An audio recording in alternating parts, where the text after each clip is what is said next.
Live again, Best Ball Barbecue. Day number 9, consecutive stream, consecutive draft. Our first guest of the off season, really the streaming season, the drafting season coming up. We got Steve from Fanspeak Network. We're going to dive into some rookie running back and rookie tight end rankings. So going to dive into the tight ends a little bit, which we have not done on this channel. And also, too, I'll address the elephant in the room. We're back from the ban. YouTube can't keep me down too long. YouTube cannot threaten this streak. There's nothing they can do to threaten this streak. So make sure you guys, if you enjoy the content, go down there, slap a sub on the channel, slap the like button as well. Then while you're at it, just tap that bell. Notifies you when we go live, make it easy to get in my drafts. We're drafting all drafting season long. 200 plus days is the goal. That's the expectation. So we got drafts. We still got trivia. And we got some really fun rookie rankings coming up right after we hit the intro. Welcome to the Madhouse.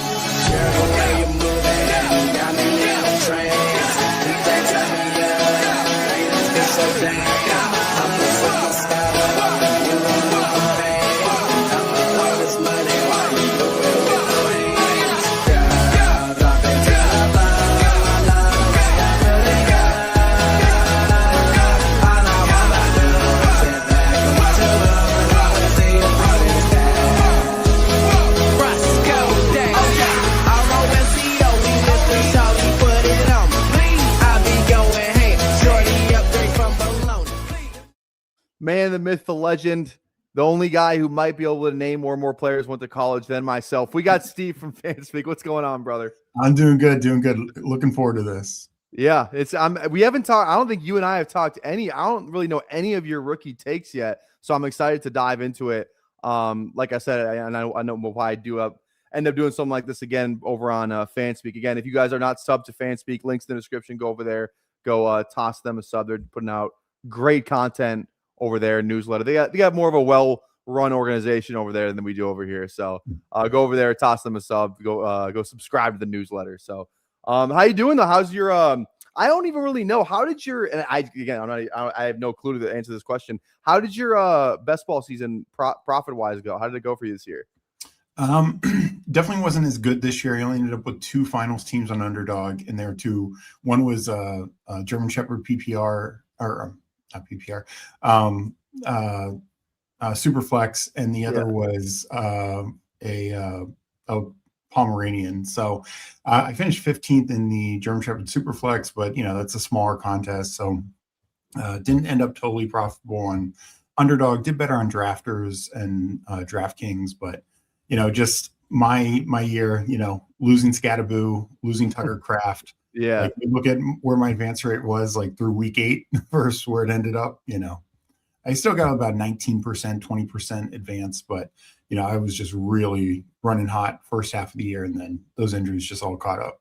Yeah, the Scatabo one was tough. The Kraft one was tough for me. He was like my most drafted tight end by far. So that one, it just sucks to like sometimes be like so right about something, and then it's like it's anything, like you just tear your ACL any week and then you're wrong. So it doesn't really matter. But all right, let's do this. Is a fun trivia one we got. It is it's called Second Fiddle. Name each AFC team's second leading receiver from the 2025 regular season, player with the second most receiving yards on each team.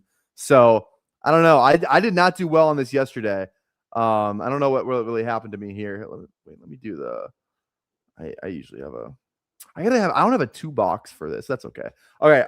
Let's try and figure this one out. Just receivers, or can it be tight ends or running back? Anybody. Second leading receiver. So it can be anybody. So this is, I think Diggs was the But so is this Booty or Henry? Henry. Booty only had like 600 yards. I know. Really? All right. Let's go Henry then. Whoops, I spelled that wrong. All right, Hunter Henry. Okay, Henry. Is this Kincaid? I think that's Kincaid. One. Yeah. It's got to be Kincaid, right? Got to be Kincaid. Okay. Dolphins. No, shit. It's not Achane? Waller. Is it Malik? It's got to be Malik. I think it's Achane. Ooh. I think you're right. I think it is Achane. It's got to be Achane. You're right. Look at you. Okay, now the Jets. No clue for the Jets. Is this I don't think Mason Taylor had this much. Is this sneaky Tyler Johnson? I don't know if it's. I mean, Mitchell had a couple of big games at the end. He did. Or is it Breece Hall? I think he hit. That's a good one too. We probably go with Breece. Brees didn't miss that many game. He missed a couple. He missed like but one game. Yeah. Let's go Brees. It's not okay. I think I like Adonai Mitchell because he had at least 2 100-yard games. Yeah. It's not. Is it? Is it Garrett Wilson? Because he just Garrett missed so Wilson's much one. time? I remember I did that one yesterday. Garrett Wilson's one. The Steelers. Okay, there's 2 Steelers with the exact same one. Okay, so obviously DK was first. Who was it? Fryer and Gainwell. Gainwell's probably one. Gainwell's probably definitely one. And then Austin. You don't think it's Fryermuth? I don't think Austin had that many. He didn't even play half the season, I thought. Yeah, probably Fryermuth. I think it's Fryermuth. Yeah, okay, there we go. All right, Ravens. Mark? It's got to be. Yeah. It's got to be Mark Andrews. Okay. Bengals, that's T. Higgins. Yeah, that's easy. Browns. Fannin was the leading receiver. So Judy. So is this Judy? It's gotta be. It's gotta be Judy. Okay. Jags. Now this is is this Parker? Or did he lead I think he might have led the team. He probably led the team. So is this BTJ then? Because I don't think Myers does Myers count because he got traded? Yeah, I didn't know about Myers with the trade, and then it's definitely not Strange. He missed too much time. Yeah, so it's probably BTJ. Yeah, let's go BTJ. Let's go Brian Thomas. Okay, yeah, Brian Thomas there. Texans, Schultz. Yeah. Schultz. Okay, good. Colts, Pittman. Pittman. I'm pretty sure it was one. Michael Pittman's the receiver. There we go. Okay. Not Pittman. Is it Warren then? Probably. Well, who was first? Pierce, right? Pierce, yeah. Yeah, Tyler Warren. Oh, yeah, it's Warren. Okay.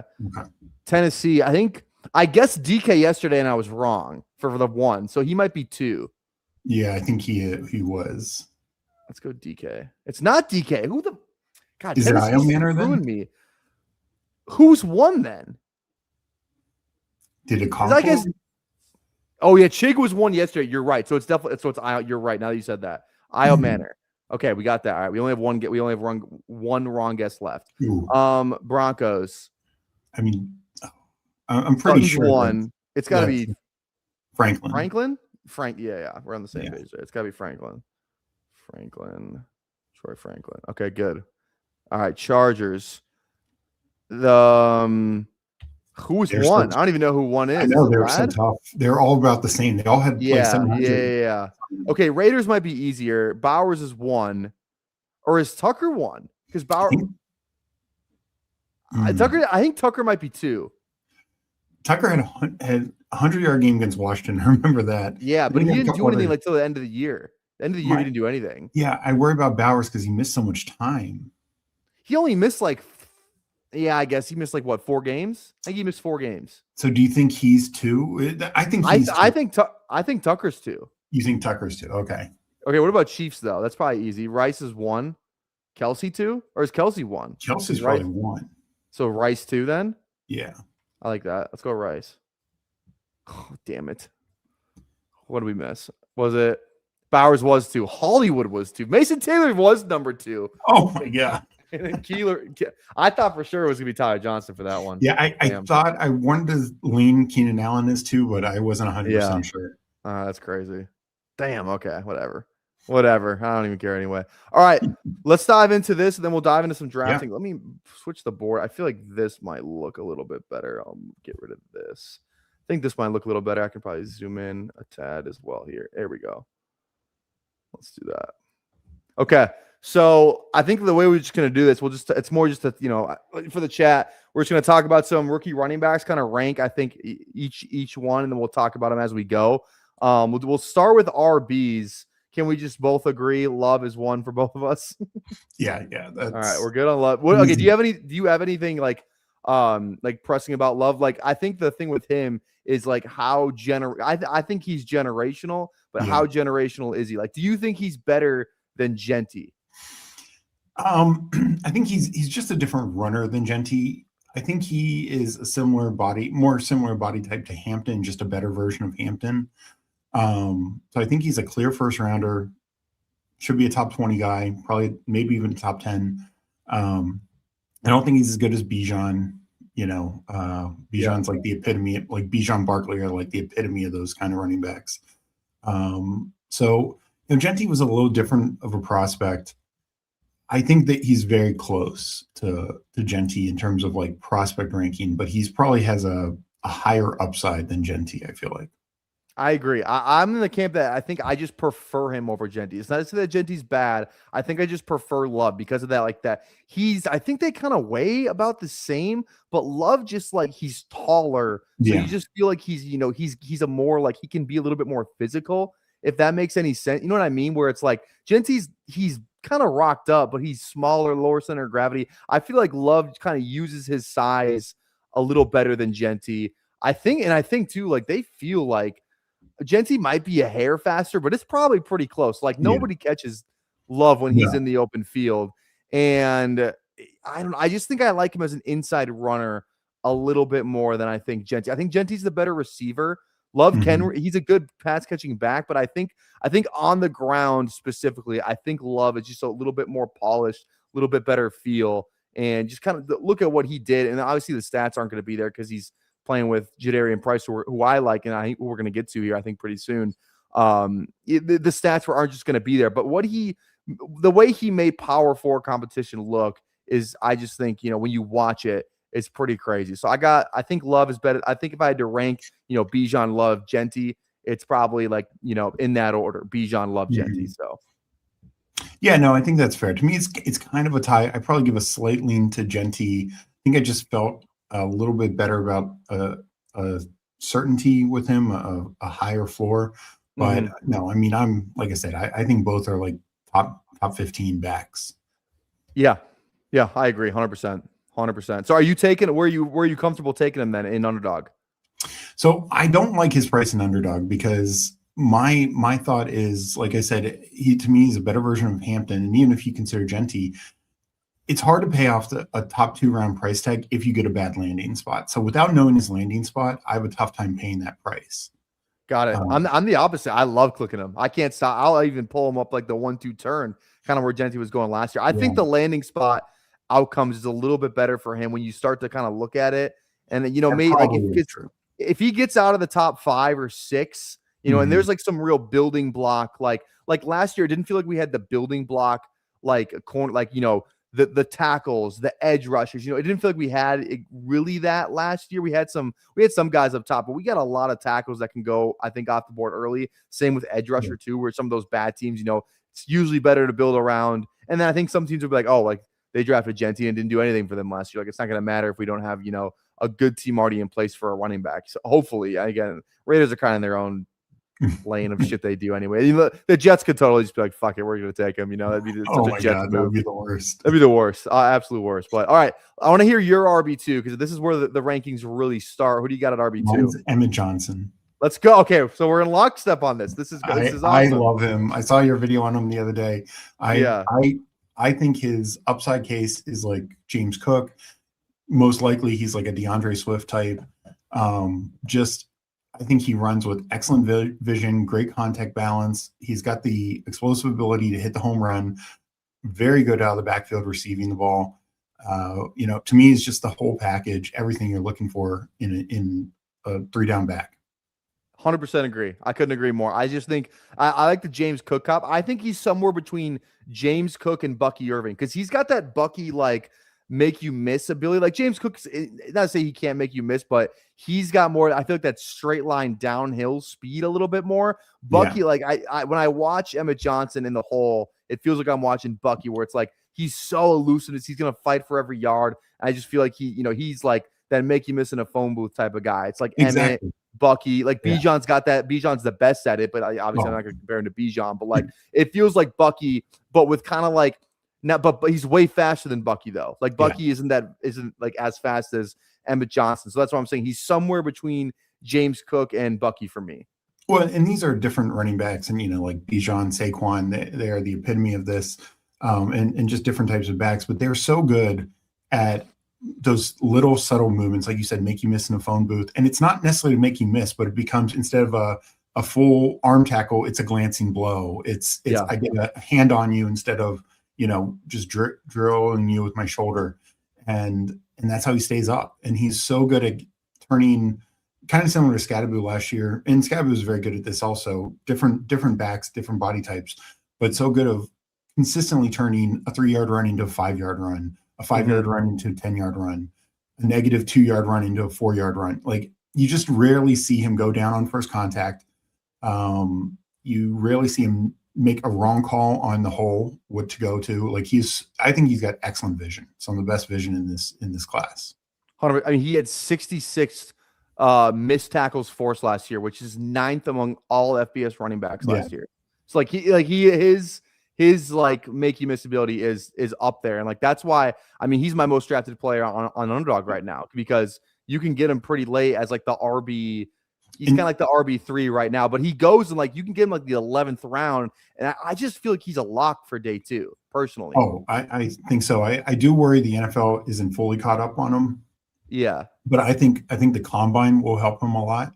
And I just think, when you know how it is, like right now the scouts have been in control, but now you're going to start to see like the RB coaches, the offensive coordinators, the run game coordinators start to look, and they're going to be like, we want this guy.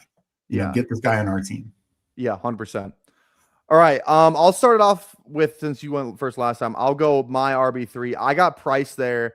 Who do you have? Is it Price or is it someone else? I have Jonah Coleman.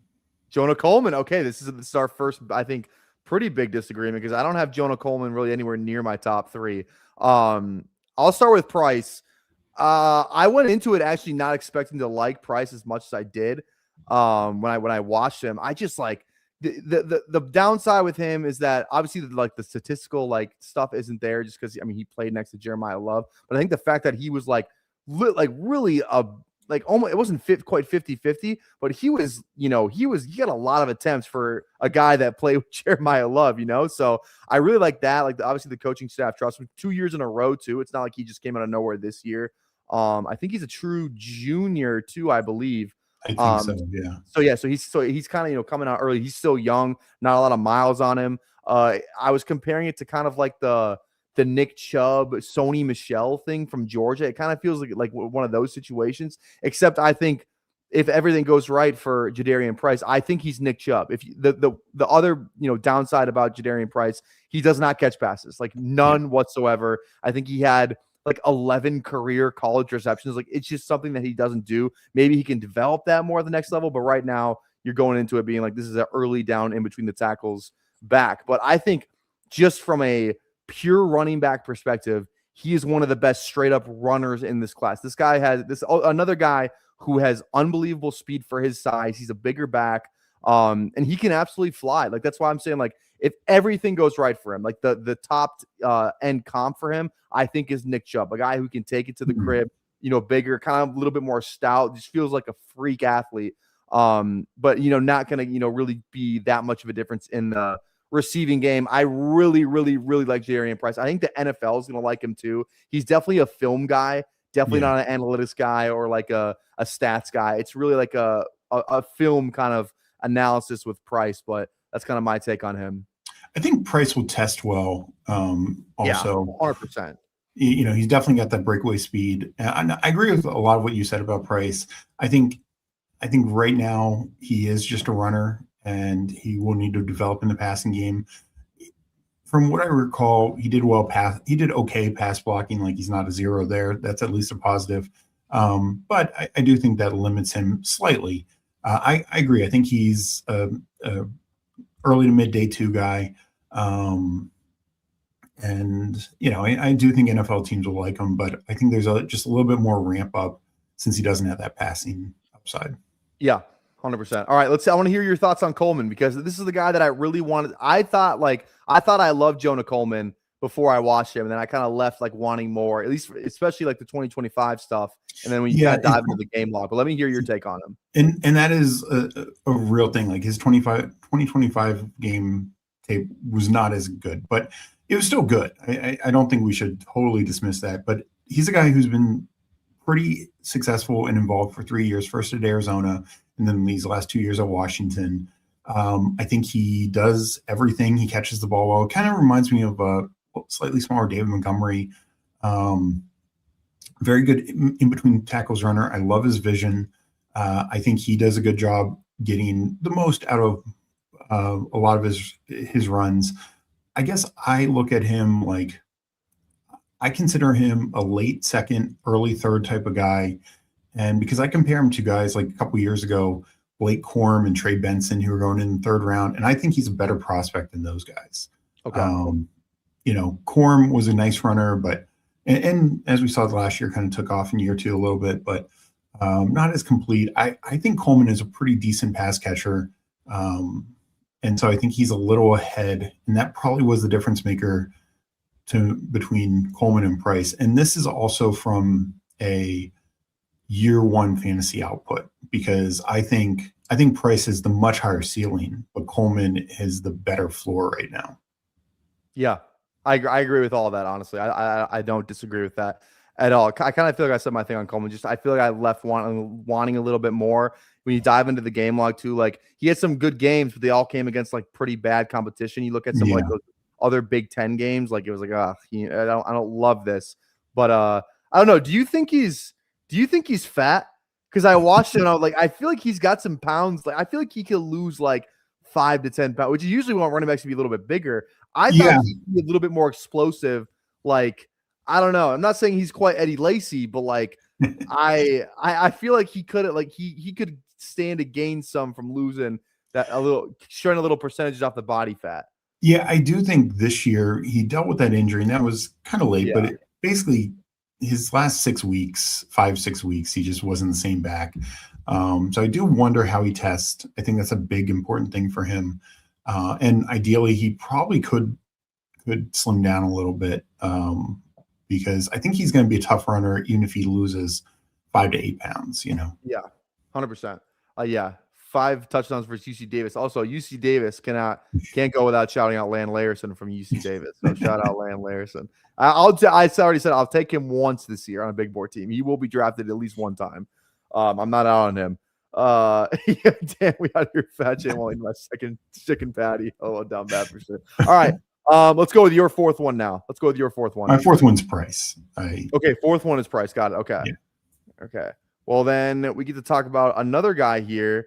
Now this is pre broken foot. Okay. But I'm gonna put this is like I feel like one of the most controversial ones because it feels like you're either a Singleton guy or you're not.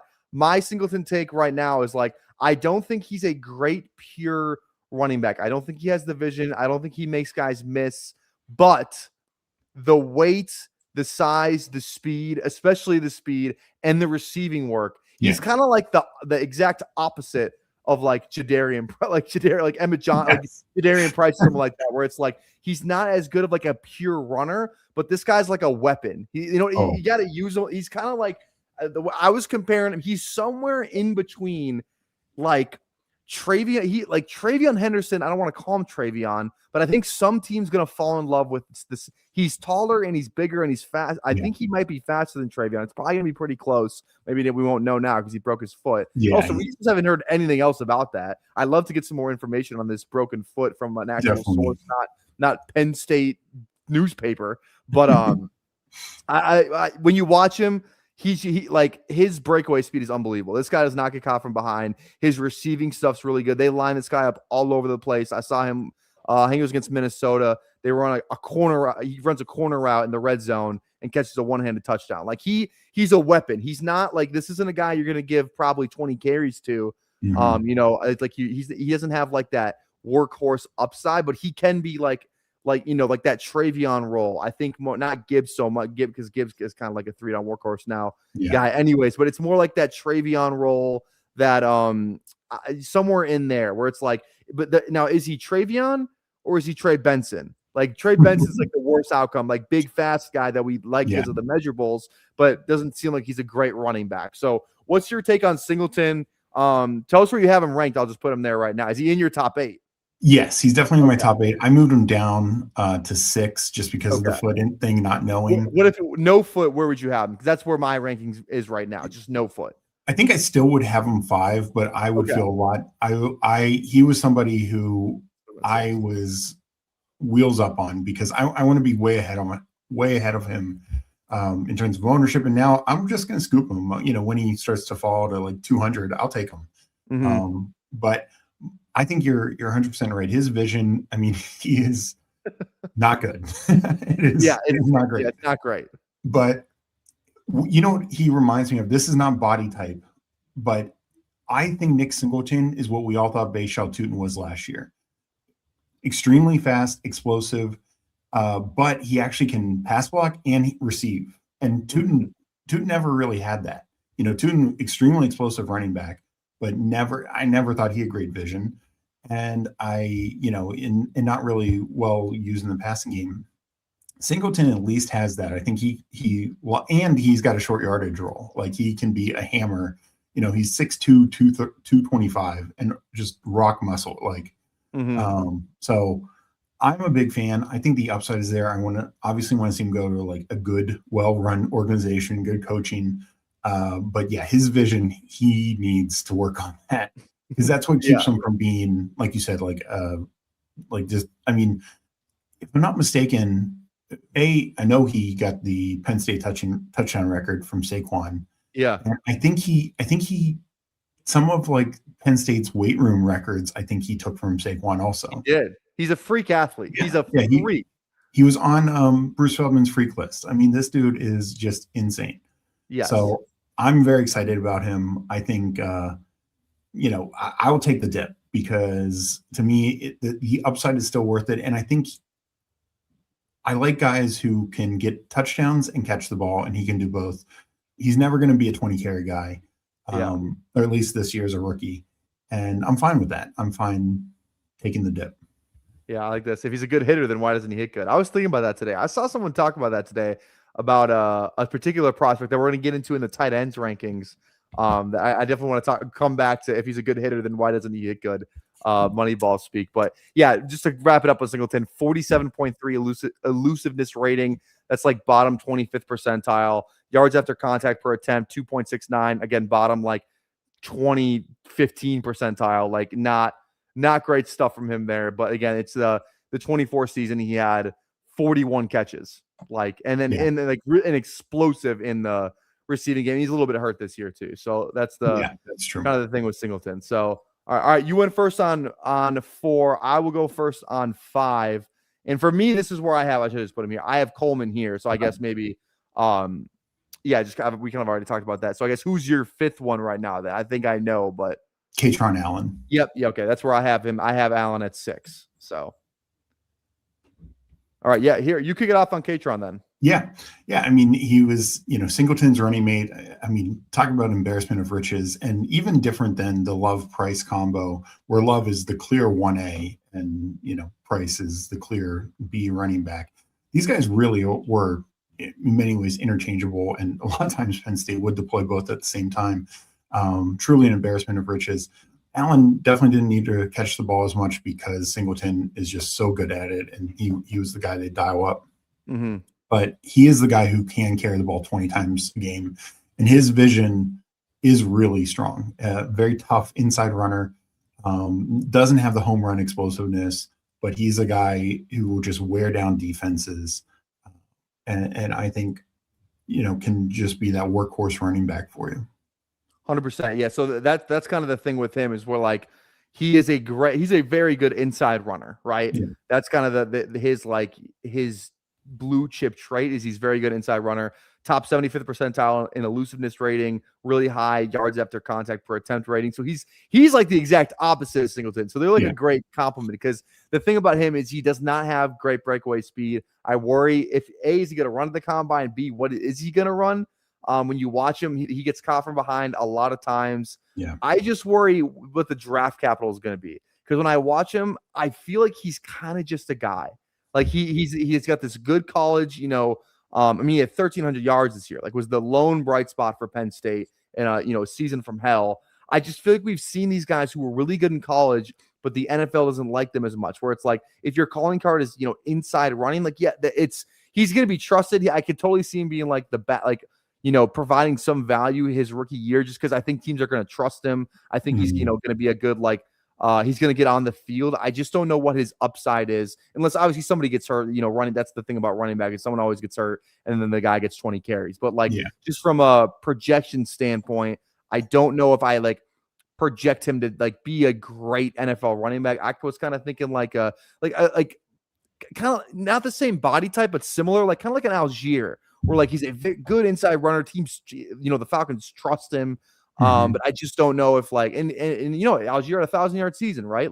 Things go right for him, you can have 1,000 yards, but and then again he can catch, but it's definitely not his strong suit. So I'm not totally out on him. I've taken him a couple times. I definitely prefer Singleton the upside from a best ball perspective too. Yeah. And then I think Singleton goes higher than him in the real NFL draft as well. So I think depending on the injury, foot dependent, but Allen, a comp to me is like a Brian Robinson Jr. That's a great comp. Yeah. And he was a late third rounder. So that's kind of where I see Allen, late third round, early fourth round. Because I do think teams will trust, okay, this can be a workhorse guy. Even if he's our number 2, we can just feed him carries. We feel confident with his inside running ability and help some around the goal line. Tank Bigsby would be another kind of comp. Yeah. I like that one too. I like that. All right. I'll go first at 7 here. I got the guy they tried to hide from us yesterday. I got Mike Washington. He's 7 for you too? Yeah. Okay, this is good. Okay, I think let's talk about this real quick though. First, would you agree that there is a pretty big I think this is the top 6. I mean, we both have the same top 6. Yeah. I think Mike's a little bit below, Allen Singleton. He's kind of just that next tier. Definitely a day 3 guy. I think any of these guys could go day 2. I don't project all of them to go day 2, but I think these guys could sneak in. I'd be pretty shocked if Mike or anybody else kind of under that list. But Mike Washington would 100% be a 4th round pick. 100% the early day 3 pick. By all accounts, winner from the Senior Bowl. Looked like he did well there. One of the days he had the highest miles per hour of anyone there. The guy he's what do they list him at? He's 228. He's 228 and he's 6 foot. I think they have 6'2" on someplace, but he's actually 6 foot. The Senior Bowl stuff, he's 228, 6 foot. And this guy can fly. And he catches passes. He had some really good receiving stuff at the Senior Bowl. This year he had, what did he have? 28 catches for 226 yards. Pretty good on an awful Arkansas team. But the weird thing with him, it's his 5th year of college football. He had his best season in the SEC his last year. Before he was at Buffalo, didn't top 500 yards. Then he goes to New Mexico. Yeah. He's at New Mexico. And then he goes to Arkansas and just kind of breaks out in his last year. So that's kind of a red flag a little bit. But you watch him from last year and he's just a really fun watch. 3.86 yards after contact per attempt. That's a pretty high percentile. I think it's around 80 percentile. Pretty good elusiveness rating. And then he just runs hard. I love the way this guy runs. He's kind of I don't even know what I would comp him to. He's kind of like Singleton light a little bit. Where it's he's not going to make you miss. He doesn't flash some of the power, but he's big, he's fast, and he catches passes, which is a really fun high upside combination. What do you think about Big Mike? Yeah, no, I kind of see him the same way. Definitely, 1 year top production, but like you said, at the highest level you can have it at. So that's a positive. Love the size, love the explosiveness. I do think his vision can be a little questionable at times, but I like I think he catches the ball well. His route running for a bigger back is pretty nice. So I just think there's a lot to work with there. He's a guy 2 years from now, we could be drafting in the top 70 picks, because he earns his way into a starting role. 100%. So, I think he's worth, mixing in the late rounds now, and especially in 20-round format. And if landing spot, he gets a nice landing spot, he could have a decent role. Okay, let's hear your number 8. Okay, mine, I definitely made a change post Senior Bowl, and that's Kalen Black from Indiana. Okay. I hadn't watched Kalen Black until today, And I think I like him over Hemby because I think he's higher than Hemby in the underdog rankings right now. We can talk a little bit about both of them too. But yeah, let's hear your Kalen Black take. So Kalen Black started his career at JMU with Kurt Sidnetti. Yeah. And then last year he came to Indiana, but he was third in the depth chart behind Justice Ellison, and I can't remember the other former JMU back that Signetti had brought over. But this year it was just him and Hemby, and they both were like 1,000-yard backs. This Indiana team was really freaking good. And he's just a tough inside runner. Another thing, one thing I always check is the Bruce Feldman freaks list. He's apparently a workout warrior. Like, he looks like it. This guy, he's compact, he's a little shorter. He's like down. He's 5'9", but he is like a tough. He's got some wiggle to him as well, and he is bricked up. He is like, oh my god! It's actually look at a picture of this guy. I'll see if I can find one while you're still talking. But he is jacked. He's not going to go down on first contact, and if so, you paid for it. I feel like. And also when he was at he didn't catch the ball this year at Indiana, but when he was at JMU 2 years ago, let me bring this up. And he was splitting time then also, but his freshman year he caught 17 balls for 177, 10.4 yards per catch for 2 touchdowns. His sophomore year, 27 catches for 254, 9.4 yards per catch and 4 touchdowns. So he showed some receiving ability then as well. He just didn't do it. These last 2 years in Indiana combined 8 catches. It just wasn't his role, but I like him. I think he's the guy, Kyron Williams comes to mind, I just see that like smaller but physical running back. Coaches, I feel like, are going to fall in love with him. So he's a guy that I think really, yes, exactly. I mean, you can kind of tell from this picture, and then this one right here, you can just kind of like, he's absolutely jacked. He's unbelievably jacked. He would pass the Toxic Tower would love this guy. UG would love this guy. But I love Kalen Black. I love everything you said. I think he'd be 9 for me if we're doing a top 10. If we want to let's just fill in a top 10. We'll hit these guys really fast and we'll go in the tight ends. My number 9, I'm gonna put Adam Randall from Clemson. He's the thumbnail of today. He was the guy if we're gonna watch somebody, it would have been Adam Randall. Converted receiver. Yeah. And then at Clemson, I mean, he had a really pretty good season this year. I think kind of, the vision stuff with him is a little hit or miss, obviously. But it's kind of the same thing. He is, let's see, what is he? He's listed at 6'2", 235. I don't think he's quite that big. He's definitely a taller back though.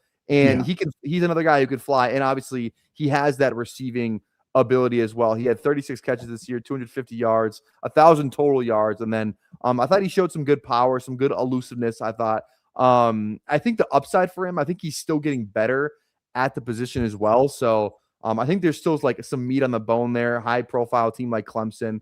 I just really liked some of the stuff I saw from Adam Randall and just, watching him. I thought I had fun watching his tape. So I'll put Adam Randall there. All right. Who we got at 9? 9 for me is Claiborne. Okay, Damon Claiborne. Okay. Yeah.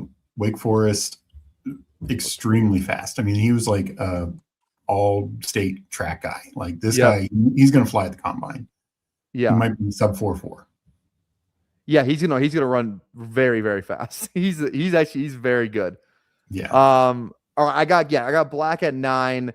I haven't even really looked at the 10. I think the next guy I would put, it's between McGowan for me, and I actually do kind of like some of the stuff Jamari Taylor does. I do like Jamari Taylor from Virginia. Yeah.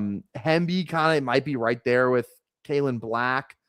I think if I had to give the edge to anybody, it would be, I'd go Jamari Taylor. I like him. He's kind of he's kind of like Kalen Black, a little bit shorter, stouter running back. Good inside runner. Doesn't catch a ton of passes though, which is unfortunate. But good, smaller inside runner. I think he could have some juice, kind of like I don't even know what his comp at the next level would be, but just a guy that maybe like a Devin Neal. Man, not the prospect that Devin Neal was though. I actually like Devin Neal coming out, so maybe he will end up going kind of where around Devin Neal ended up going to the Saints, but Devin Neal can catch more passes too. But I do like Jamari Taylor at 10. Who do you got at 10? Last guy. So my 10, I like Taylor a lot, and I probably would have had him if we did this a couple days ago. But I'm going to go Jaden Ott. Okay. Yes. This is a fun Oklahoma, one. but really his work at Cal. Yes. And then he had a nice Senior Bowl. I thought he had a really nice Senior Bowl, both game and some practices, and another freaks list guy. So he's physical. And I don't know what happened at Oklahoma. I mean, that those combine interviews are going to be interesting. But he had 68 yards this year at Oklahoma. 68 yards, yeah. 21 carries. He had 1,300 yards 2 years ago at Cal. Yes. 1,300 yards, 26 catches for about 200 yards. I mean, 2020, like he looked like he was gonna be like one of the names in 2023. Oh, yeah. And then he just and he gets hurt in 24, correct? He got hurt in 24. Yeah, he got hurt, and he still played a decent time. Speaking of, that Cal team had Mendoza, Ott, Jack Arendez, the tight end. Yeah, the Texas tight end. Yeah. How did you not win games? How did you not win games? That's why they all left. Yeah. So, all right. That was fun. That's a good running backs ranking. So I think I'd have Taylor and Randall as my next two. Okay. So we're very similar in regards. Yeah. Gotcha. Okay. All right. Let's move our let's power through some of these tight ends first. Let's give 5. Now I'd watched a little bit of Sadiq. I watched all these guys again today in preparation for this. So I'm hot on a couple of names right now. Some guys I watched for the first time because I hadn't really dove into them yet. I want to hear your first tight end. Is it just Sadiq? It is Sadiq. Is it close? Because I'm just gonna say this. I so badly want to rank Sadiq not 1 because I just don't think he's this. Like people are talking about, like he's gonna get the Bowers and the Warren and the Loveland draft capital. I don't think he's anywhere near those guys. I don't think he's the receiver. I'm gonna go back to this is the guy I was saving it for. If he's a good hitter, then why doesn't he hit good? I mean, this guy, he didn't really do like a ton at Oregon. It's not like his stat, like he had 560 yards this year. And I get it's a tight end, but I watch him and he's undersized. He's like 6'3". He's jacked. That's the one thing. That was the biggest thing from the tower is like, oh, this guy's biceps. But I don't watch him. I don't watch him. And I think he's like a natural pass catcher. He looks a little stiff at times for me. He makes some good catches, he had an absurd amount of over the shoulder diving catches. I don't know what Dante Moore. I don't know if it just felt like every catch, every cool catch he made was kind of hard. I'm not sold on Sadiq. I'm just not. I think he's a good blocker. I don't think he had a pretty good run block rate from PFF. Mm-hmm. He had a 10.5% drop rate. He had 6 drops this year on 51 catches. So it's not like he has sure hands. I really don't want to have him 1. The only problem is what are we doing with this rankings list? Is it who's going to be the best ball click? Is who's the best receiver kind of thing? Because I don't think Sadiq's the best receiver. I think Stowers is the best receiver. If we're looking at just pure receiving, I think Stowers is number 1. And there's another guy that I like too from pure receiving. But if we're talking about all around tight end, I'm throwing out a bunch of names here. So I'm just going to go pure receiving right now. Just to say on record that I don't like Sadiq, I will go Stowers 1. Okay. Let's hear your Sadiq thing though, because I just went on a kind of a rant. So my thing that I do look at it, I do think he will be a first round pick. Do I think he's at the same level as Warren Loveland? No. I do think he's very athletically gifted and, kind of obviously not the exact athlete that Kyle Pitts is, but kind of similar, not the biggest, but they're different because Sadiq's probably a better blocker than Pitts and doesn't have the insane vertical that Pitts does. But I think he's kind of going to be drafted in the bottom half of the first round, probably somewhere 25 to 32. And, I think because of draft capital, I think he's got a better chance to start and be a full-time starter. That's a big thing because tight end, so much of it is landing spot and opportunity. We see tight ends a couple years ago, Brenton Strange, second rounder. It was a late second rounder, but second rounder. But he goes to the Jags and he's behind Evan Ingram. Just really doesn't get an opportunity. So, and everybody thought he was a reach too. Strange. Everyone's like, "What the hell? You got drafted Brenton Strange in the second round?" Yeah. But you have that in where it's Schoonmaker, second round pick, but he gets banged up and Ferguson wins the job and Ferguson just takes over the role. And, obviously the Musgrave versus Kraft, like as a rookie, Musgrave was better, but Kraft is clearly the better tight end. So that's what's tough to me about the tight end position as a whole. What I've said is Sadiq's the guy that I'm willing to be 8% on. Like these other tight ends, if they don't get the right landing spot, they could just be stone zero, the Elijah Arroyos of this year. Yeah. And we thought Arroyo had a good landing spot, but AJ Barner just beat him out. So that's my concern. I just have more confidence in Sadiq, and I think he's got a fun athletic profile that teams are going to like, but he is nowhere near as refined as definitely not Bowers or Warner Loveland. Yeah, I think all that is fair. I just worry that I just feel like he has some bust. He's got he looks the part. He's fast and he is athletic. I just don't know how good of a true like the suddenness and the receiving stuff with him. I feel like a lot of his stuff is like seams and kind of just running by people a little bit. I didn't get the sense that he is a great contested catch guy or a guy that can kind of win from the slot and on corner routes or maybe some outbreaking stuff where it requires a little bit more agility. I don't know if I love him that much. So I want to talk about Stowers because you watched Stowers and this guy did it for 2 years at Vandy. He's got an interesting little bit of a background too. He comes from it's a funny story. He's a quarterback at let me pull it up again. Because I have the PFF stuff and it doesn't show you his journey. So he starts at New Mexico State, if I'm not mistaken. He actually started. He starts at A&M as a quarterback or a tight end or whatever. He started at A&M. He loses that job and then he goes to New Mexico State as a QB, loses the job to his then teammate the year after in Diego Pavia at the quarterback job. So then he kind of goes to tight end. And he actually ended up kind of being pretty good because he's a freak athlete. Then he transfers to Vanderbilt as a redshirt junior and then just kind of bursts on the scene. He has 49 catches for 638 yards and 5 touchdowns. And then this year he builds on that, 62 catches for 769 yards and 4 touchdowns. And they used him in a lot of different ways where you watch him, they do some of they trust him with the yak stuff. He gets a lot of shovel passes. That was kind of one of their favorite plays. He's a big screen guy. So he's got that run after the catch ability too. He also has some insane catches on his resume. And he's got pretty good hands as well. I mean, a 6.1% drop rate. He's not a great run blocker, but he does line up more. He feels like a better, more inline guy than the Baylor guy we're going to talk about a little bit later. But his yards per hour run was 2.55, one of the highest of this entire class. He is a very, very good receiver, Eli Stowers. And I think if we're just talking pure receiving and that I totally agree with you with where are these guys going to land? Because if Fannin goes to a different team last year, almost any other team, he's nowhere near as good, which I'm kind of off him a little bit too this year. Different play caller, Monken, all that stuff. And Monken actually kind of has a history with tight end. So we'll see. But I'm a little bit scared.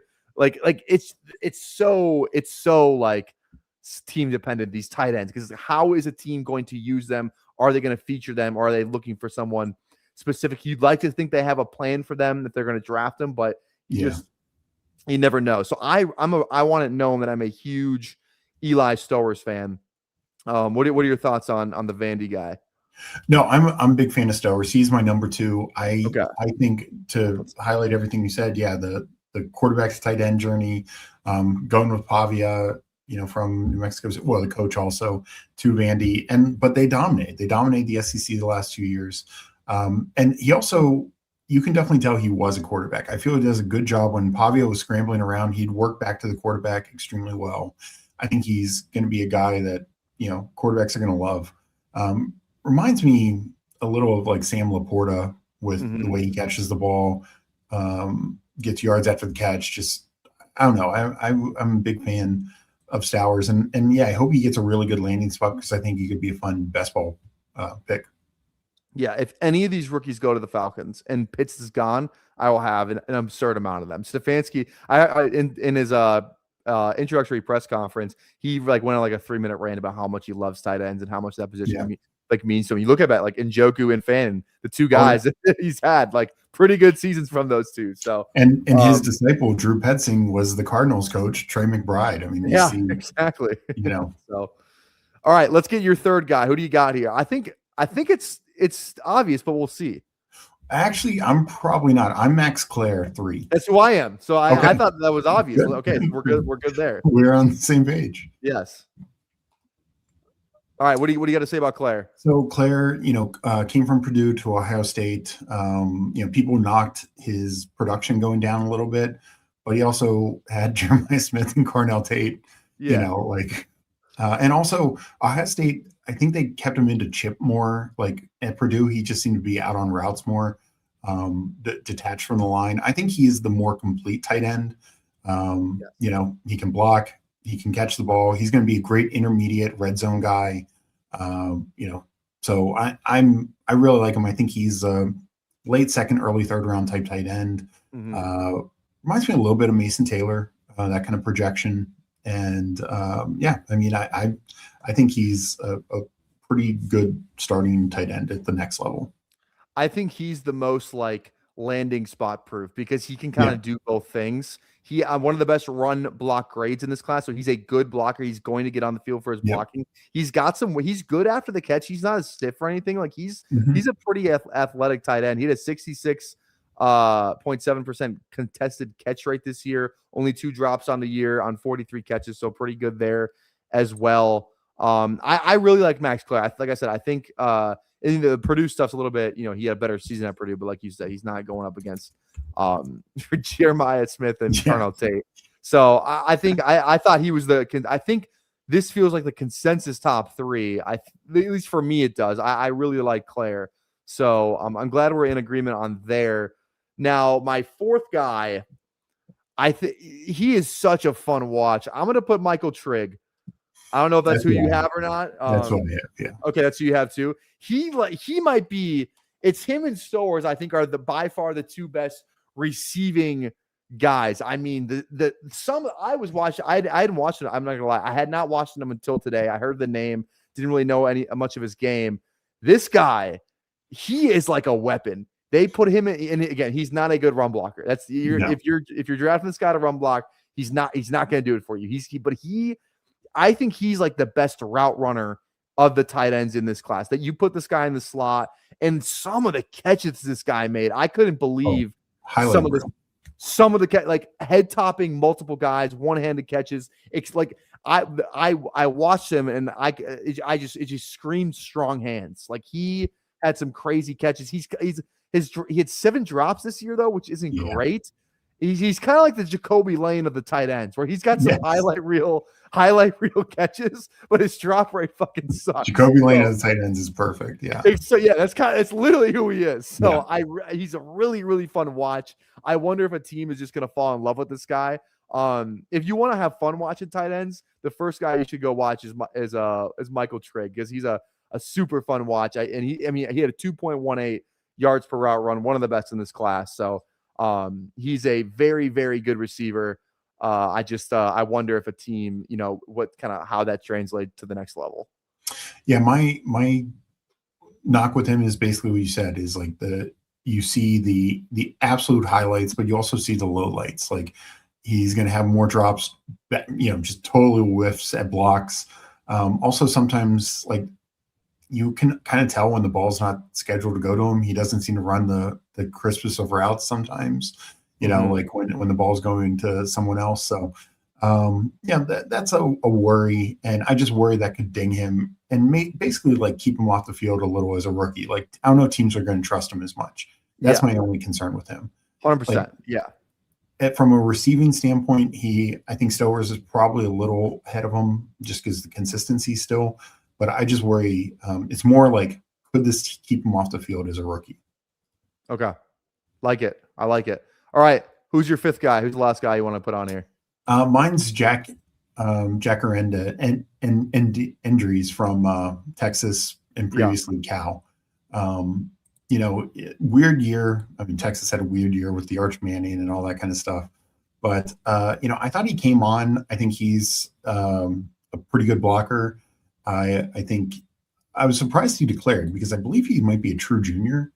And yet he declared because I would have assumed he would want to go back. But I just, so I feel like there's some buzz there. I think he's pretty athletic for his size. And, I went back and looked at some of him at Cal, last year. He had 56 catches, 623 yards, 2 touchdowns, just a really bad Cal team. Yeah.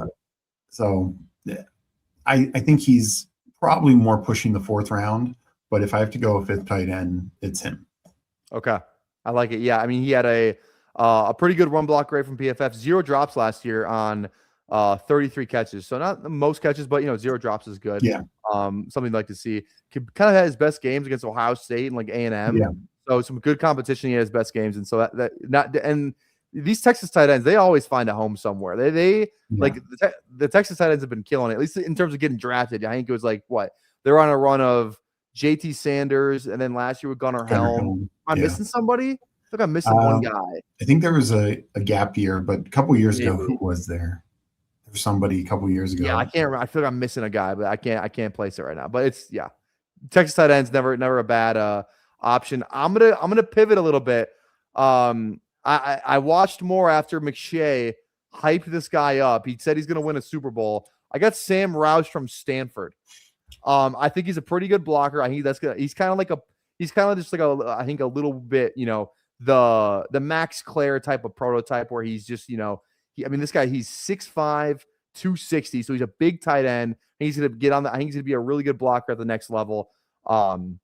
He's a pretty good catcher. Like he caught a ton of passes considering he's at fucking Stanford who they don't pass the ball. They literally do not pass the ball. And Stanford's had done a pretty good job of developing some tight ends over there too. He had 49 catches this year for 500 yards, only the 2 touchdowns. But, I mean, he had 28, 40, and 49 catches at Stanford. I think at Stanford is the biggest part there. He had a couple good contested catches, a contested catch rate for tight ends. But I don't think the analytics are going to wow you. He's more of a film guy for me. I just really like the film stuff from him. So I really like Sam Roush. I think he's going to be good at the next level. So, yeah, no, he's a guy I've taken one time also, and I've talked about him. He'd probably be 6 or 7 for me. Just wanted to highlight, like you said, he had 560 some yards. Stanford only threw for 2,600 yards last year, so it's like almost 1/5. Yeah, exactly. And Paul mentions the Senior Bowl drop. That didn't look good. It was an easy catch, but he's prototypical size. He also has NFL bloodlines. His grandfather was I can't remember the brother's name, but one of the Olsen brothers, great uncle Merlin Olsen, Hall of Famer. Oh yeah, I know Merlin Olsen, the D tackle, right? Yeah. His grandfather was a starting D tackle, also good one. I can't remember his name right now, but Merlin Olsen's brother.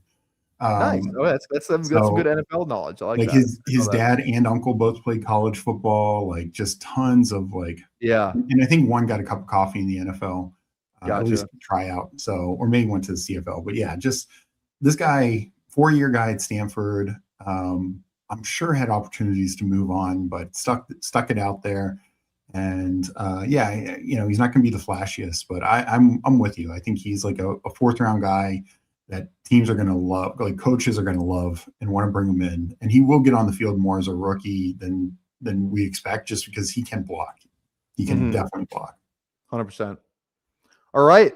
I think that's the rankings. We spent a little bit more time on it than I thought we were, but that was great. I love that. Yeah. That was a lot of fun. So, I don't know, Chad, if you want to screenshot it, draft these guys, whatever, you trust me in Steve's rankings. So go screenshot it, because we're gonna put these rankings to the test now. Hop in an underdog draft. How many drafts have you done so far? Done probably 15 big boards, couple little boards. Gotcha. I'm at 30 so far.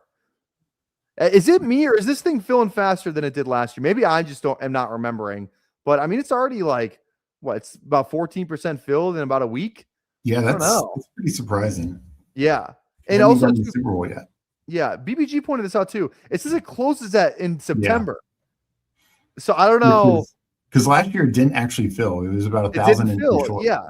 So can you, in theory, if it doesn't fill like, can you draft the guys after the draft, which is something they've never done before? Or they Yeah, just want to make sure it fills, kind of thing. I don't know. I So don't can know.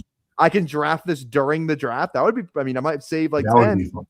I might save like 10 entries if they're gonna do Yeah. that. You know, like Yeah, I hope they clarify that. yeah. Like, was this just a screw up on their end or what? Okay. Nick said Hope said it's before NFL draft was a mistake. Okay, so Okay. guess not. Would have been fun though. Would have been a blast. All right, let's hop in the big board. I'll give you guys a countdown if you want to hop in. Come draft with us. We're hopping in 10, 9, 8, 7, 6, 5, 4, 3, 2, 1. All right, let's go. Let's go. Oh, we get a fresh lobby too. So I'm sure this will go over well. Let's make this a little bit bigger here too. Right there looks good. All right. So are you 1-1 Bijan all the way? Yeah. It's. I mean, even if I wasn't a Falcons fan, because I'm a Falcons fan, I will never pass upon him at the 1-1. But even if I wasn't, I feel like he's got to be. He's got to be. So yeah. No, I'm with you there.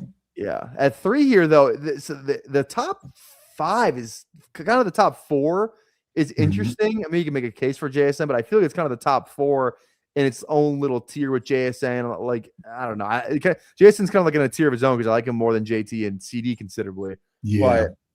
But how would you rank the top 4? Is it the ADP order? How would you have it? For me, it's Bijan, Gibbs, Chase, then Puka. Bijan, Gibbs, Chase, Puka. Okay.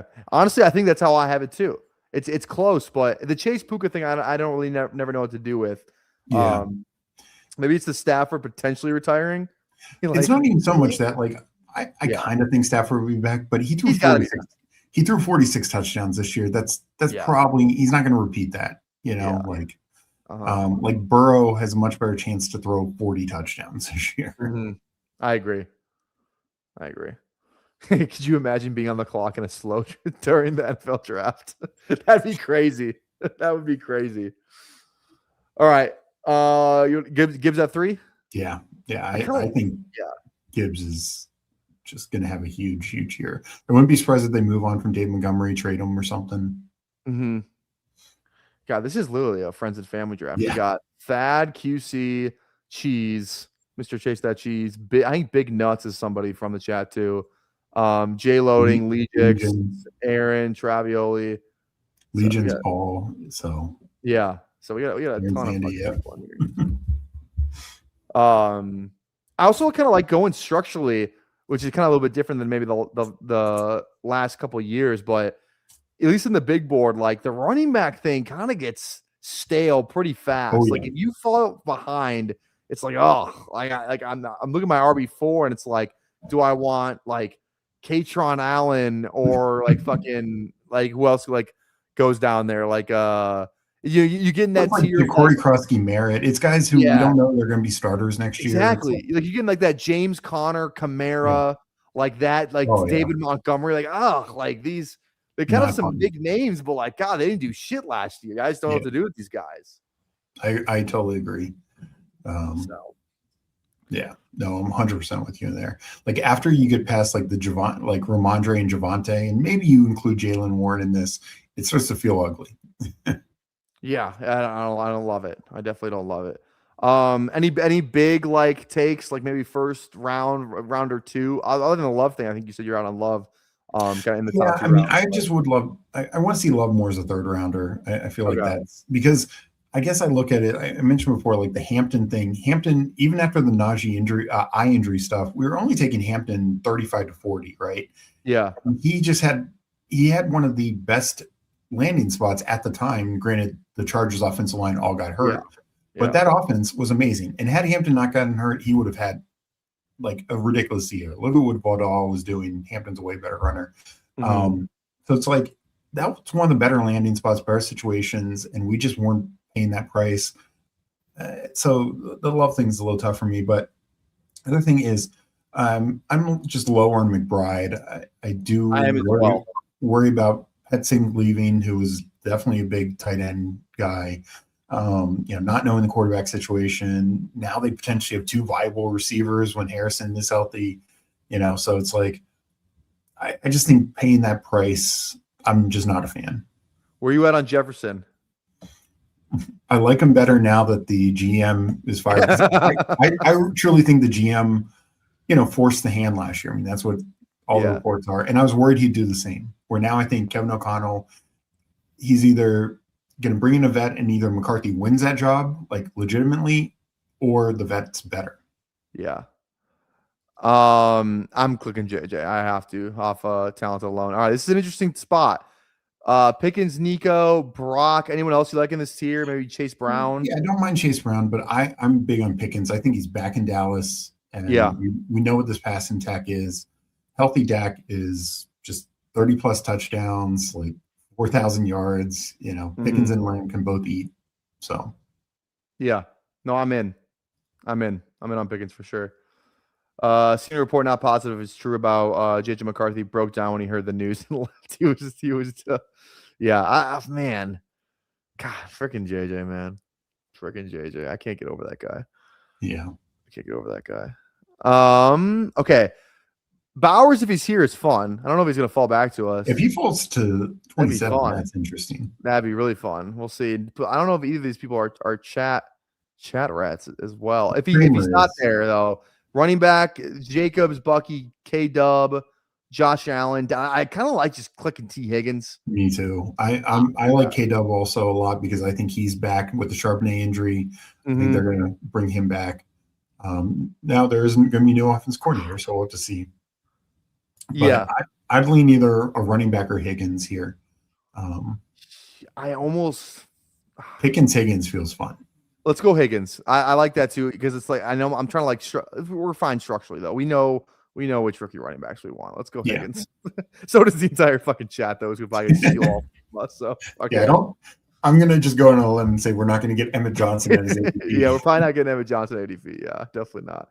I gotta see what it's at now because I think last time I checked I had 75% of them through like 20 something drafts. Like because you can always slow down. Yeah, and I'm just gonna keep fucking clicking on. What is it at now? It's at I didn't take him like a couple drafts. Now it's only at 58.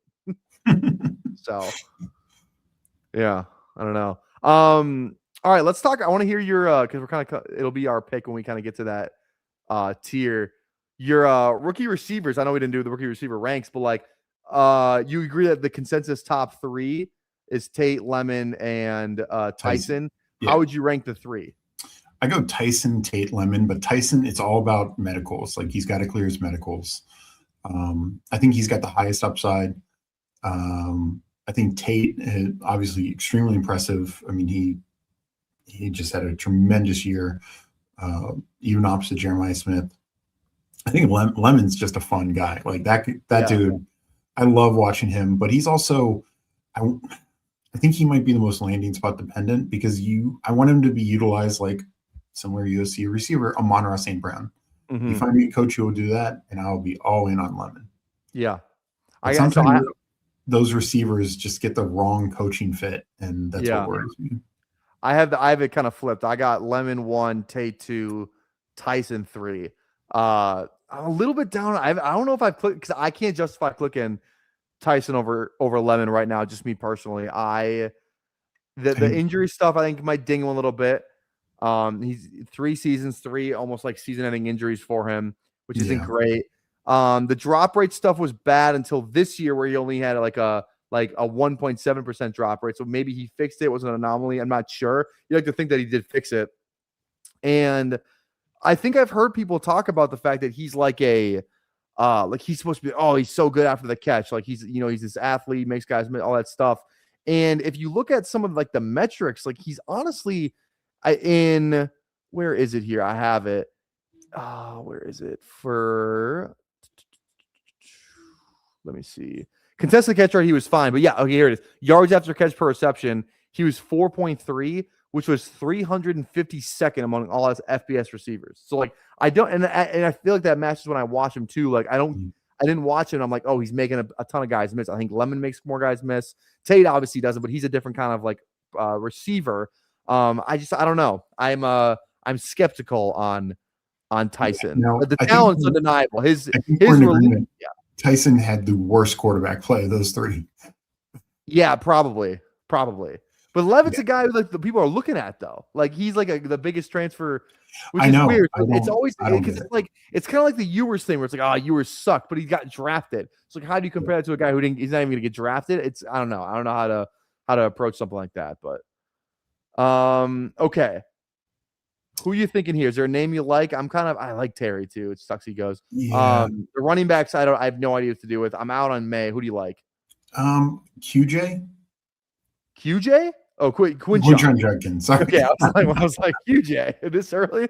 Yeah, I'm in on Quinshon. I think he's gonna be fine. The ankle, he'll be back week 1. I'm pretty sure. He's gonna be good to go. I like Quinshon. Browns, but Munkin's there, offensive mind guy at least. Yeah. O-line's not awful. Their whole line is like 4 of their 5 offensive linemen are free agents, so hopefully they have a new offensive line. Yeah. So I think he's gonna be the best player on that team. So yeah, I don't mind. I just trust him more than Hendo and Harvey there. Harvey. I agree. Yeah. Who knows? Maybe they're good. Probably not, but who knows? Okay. Are we in on Lamar here? I don't mind going another receiver. If you want to go Tyson, I'm in. I think I would go receiver here. Yeah. I like Tyson. I like Tate. I like Luther Burden. I think Luther Burden could be the number 1 in Chicago. Mm-hmm. Okay. Let's go Luther. I don't click him a ton. You want to go Luther Burden? Okay. I just click Lemon here. I can't help. I just click Lemon and then I figure it out later. So no, I mean, I like Lemon. And here's the thing: Lemon could end up with the best landing spot because he could be, I feel like go more mid to late in the first round, and either a team who needs him or the Bills are not going to trade up for a top 5 pick. But now Lemon is not the type of receiver that they need. But the 49ers, I could see the 49ers trading up for him. Please God, let him go to the Rams. Daniel Jeremiah had him to the Rams. If he goes to the Rams, he is awful. He's an unbelievable pick if he goes to the Rams.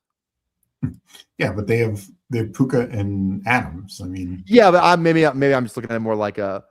I mean, long term, amazing. Long term, yeah, maybe not. So that, no, I would love him with Sean McVay.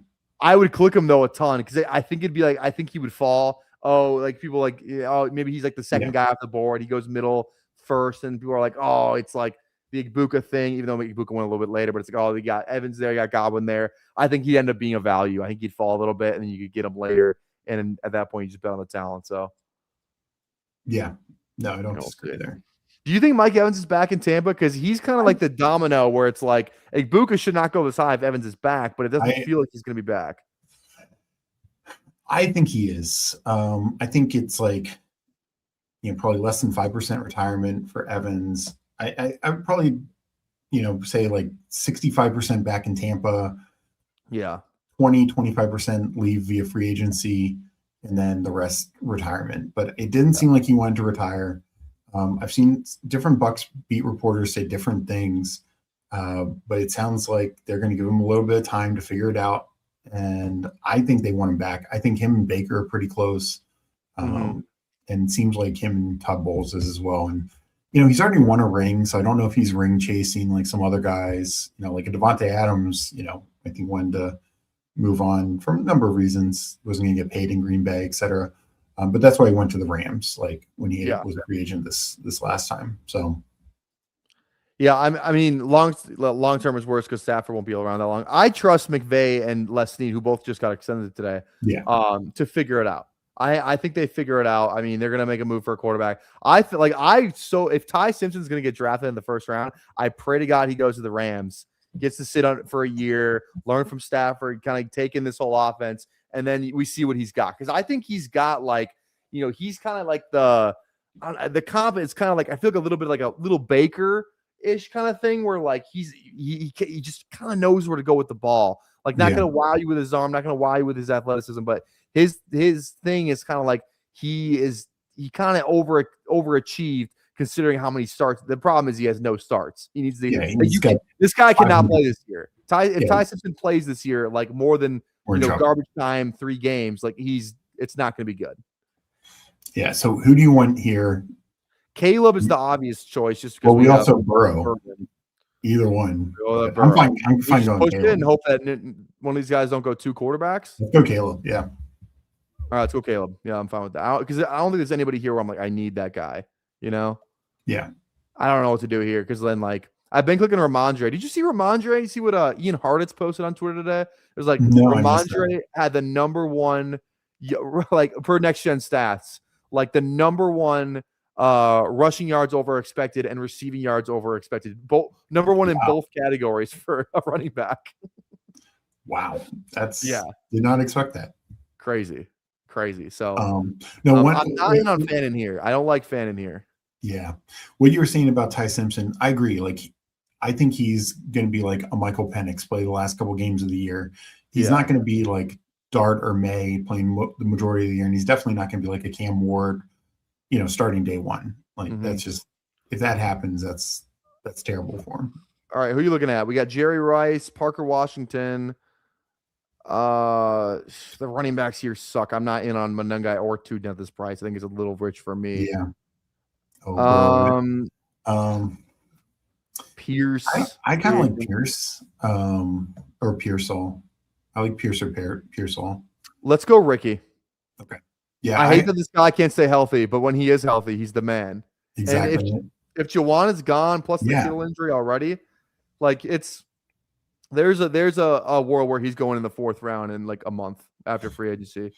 Yeah, I have such a tough time with Michael Wilson. I mean, he was very impressive down the stretch, obviously, but when no one else, when Marvin didn't play, then Marvin plays and he turns back to freaking Gabe Davis. Well, and this also goes back to the Trey McBride thing. McBride looks so good because all the other tight ends, they got injured, like Tucker Kraft, or their quarterbacks got injured, like Kelsey and Warren, et cetera. Their quarterbacks going down.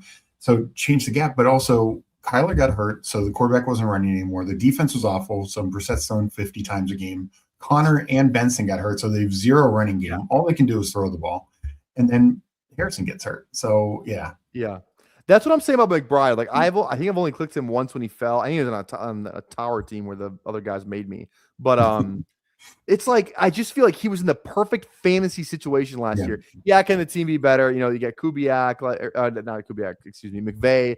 Over there, he's probably calling plays, that whole thing. Like, I just feel like he was like the perfect garbage time, like just like you said, freaking that's throwing 50 times. That's gonna throw.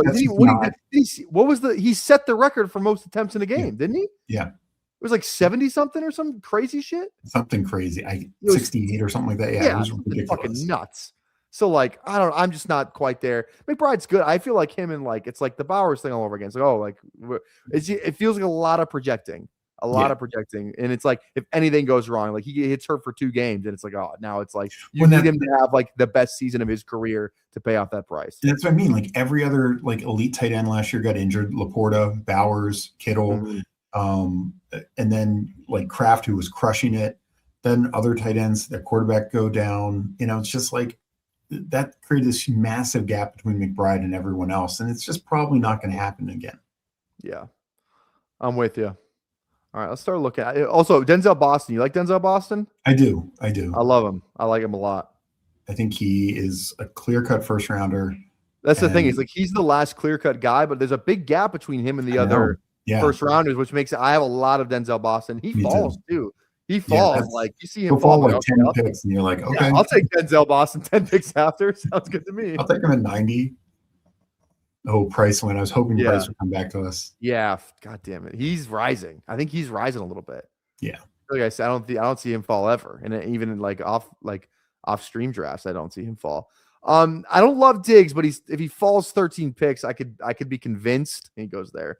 I mean, Pitts rightfully should have fallen from the 40s at 94. I don't. Now we're talking about where he should go. Yeah, exactly. Yeah, I don't think he's a bad click at 94. You can stack him with Penix. I think he's back, and then Brock is the other one with our Pearsall, or then other receivers you like. Oh, God, running back. Oh, it's just fuck.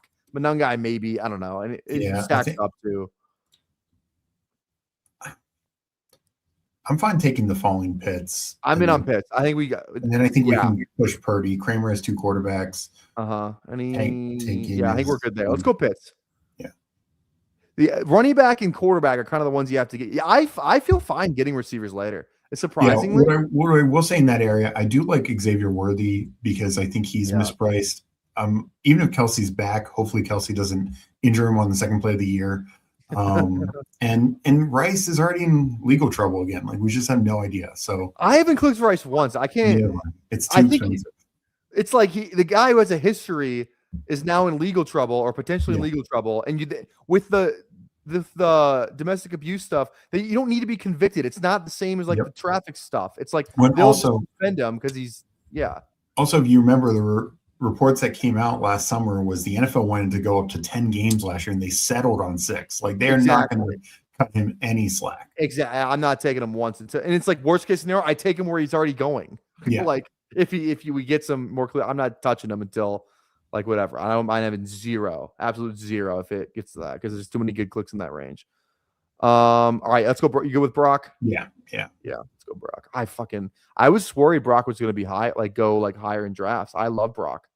Brock's like outside of like the quarterback for the Falcons. Brock Purdy's my favorite QB in the NFL. I love Brock Purdy. I love his game. I love that like everyone thought he was fucking awful. It's like he was pretty good this year on a team that like the O-line wasn't as good. The weapons were inconsistent. Like it was really just a Brock and like if like people are like, oh, Garoppolo did that. If Garoppolo was on that team with that cast of crew, it would not have been the same. It would not have been the same. I think Brock is legitimately good, like a good, solid quarterback. I think he's like kind of like there with like, maybe a smidge under Dak, but like he's definitely better than Bo Nix. I think he's right there with Goff. I do love Mayfield. Like he's just as good as all those guys who people are franchise guys. Brock Purdy proved a lot of fuckers wrong. I think he's just the absolute man. Oh, and we saw it in the fantasy playoffs. He was QB1 for that 3-week window.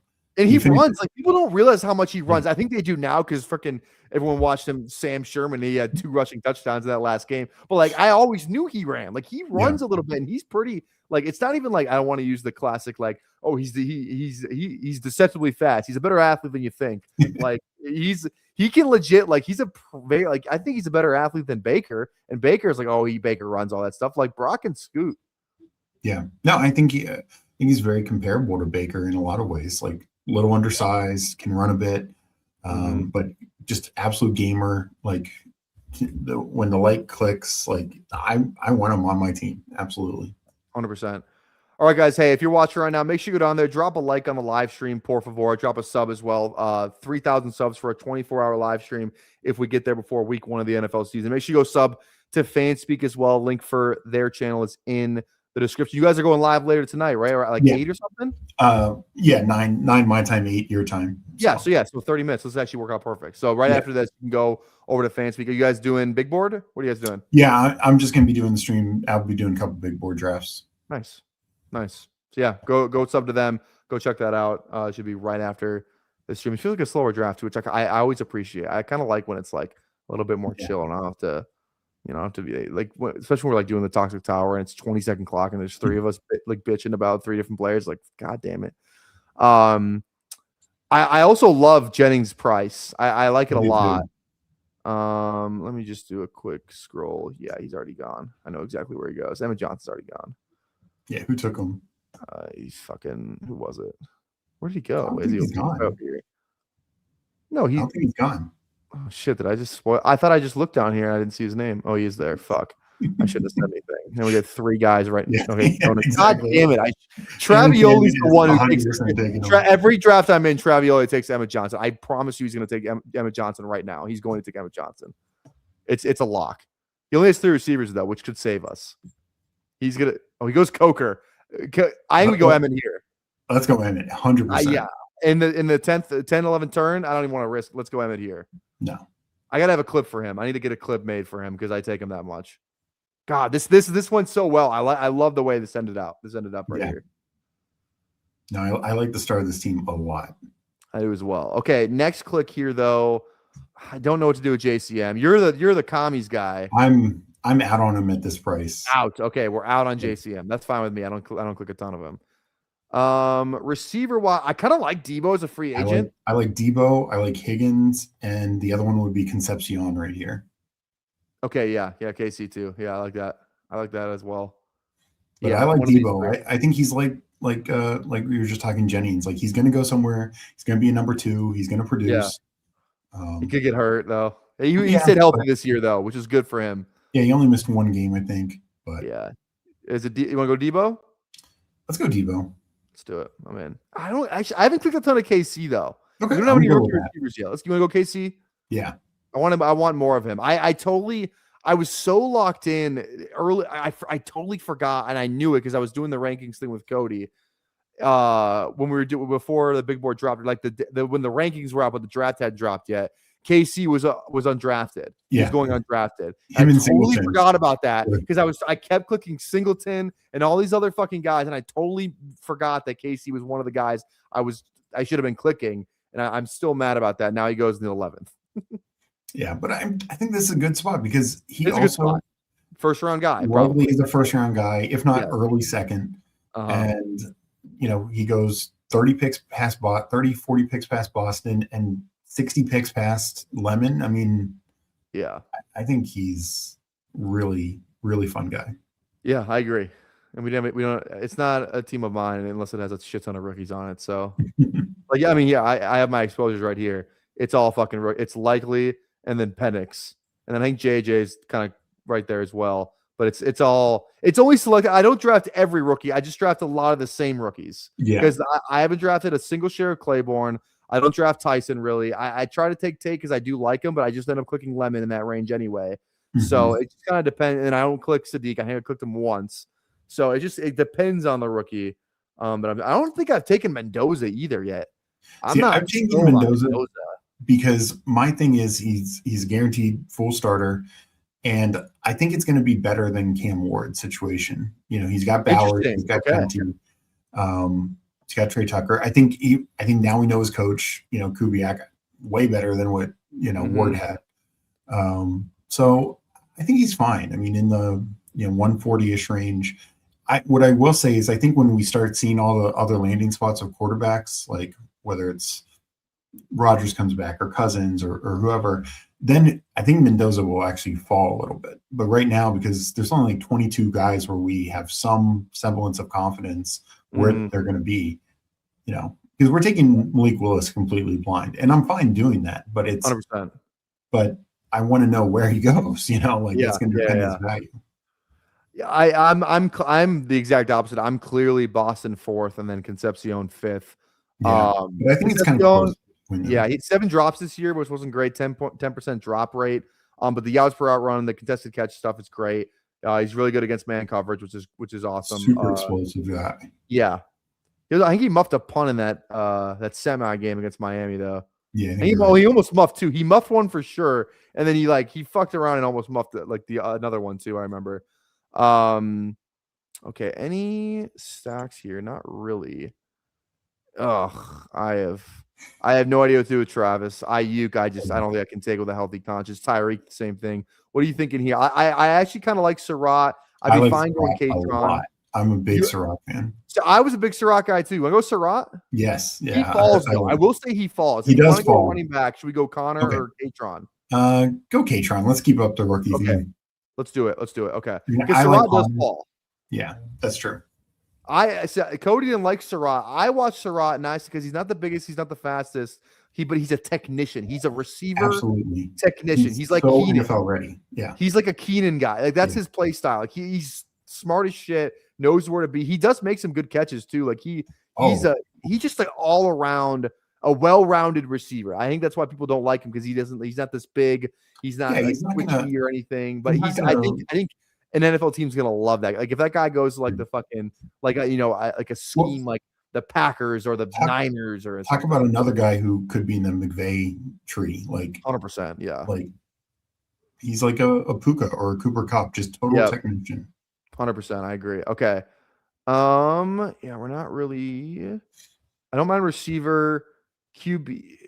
I actually kind of like clicking Spears. I will say his forced tackle. Again, I gotta find that stat. I think that was another. Okay, let's start. Who do you want here? Go Surratt. Okay, let's do it. Yeah, let's do it. I gotta find I think it was again Ian Hartitz. Shout out.